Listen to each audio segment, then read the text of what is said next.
മോൻ മോൻ എന്തൊക്കെയുണ്ട് വിശേഷം? അപ്പോൾ ഇന്നും ഒരു രോദനത്തിൻ്റെ കഥയാണ്. ശരിക്കും പറഞ്ഞാൽ എല്ലാവരും ചോദിക്കുന്നുണ്ട് ഈ രോദനം മാത്രമേ ഉള്ളൂ പറയാമെന്ന്. ശരിക്കും പറഞ്ഞാൽ ഉള്ളതല്ലേ പറയാൻ പറ്റുള്ളൂ. അപ്പോൾ ഇന്നാണെന്നുണ്ടെങ്കിൽ ഞാനും എൻ്റെ 2 കൂട്ടുകാരും കൂടെ കൂടിയിട്ട് ഒരു ഫർഷങ്ങ കിട്ടിയിട്ടുണ്ടായിരുന്നു. അതും നമ്മുടെ കട്ടിൽ, പിന്നെ കുറച്ച് അല്ലറ ചില്ലറ അൽക്കുലത്തെ സാധനങ്ങളും കൂടി ഉണ്ടായിരുന്നു.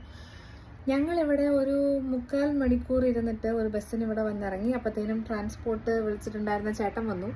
എല്ലാ സാധനങ്ങളും കയറ്റി വെച്ച് കഴിഞ്ഞപ്പോൾ ആ ചേട്ടൻ പറഞ്ഞു 2 പേരെ മാത്രമേ വണ്ടി കൊണ്ടുപോകാൻ പറ്റുള്ളൂ.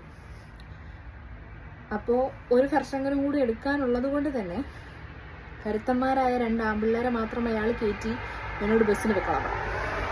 അപ്പോൾ ഞാനാരായി? അപ്പോൾ ഞാനിങ്ങനെ ഈ പട്ടിക്കാട്ടിൽ വന്നു നിന്ന് ബസ്സും നോക്കി നിൽക്കുകയാണ്. ഒരു ബസ്സും ഇതുവരെ വന്നിട്ടില്ല. 2 ആൺപിള്ളേരാണ് എൻ്റെ കൂടെ വന്നത്. അവന്മാരെ പാടി നോക്കിട്ട് എന്നിട്ട് ഞാൻ ഇങ്ങനെ നിൽക്കാം. അപ്പം എൻ്റെ രോദനം ഞാൻ പറയട്ടെ, അത്രേ ഉള്ളൂ. പൊക്കെ പോയി.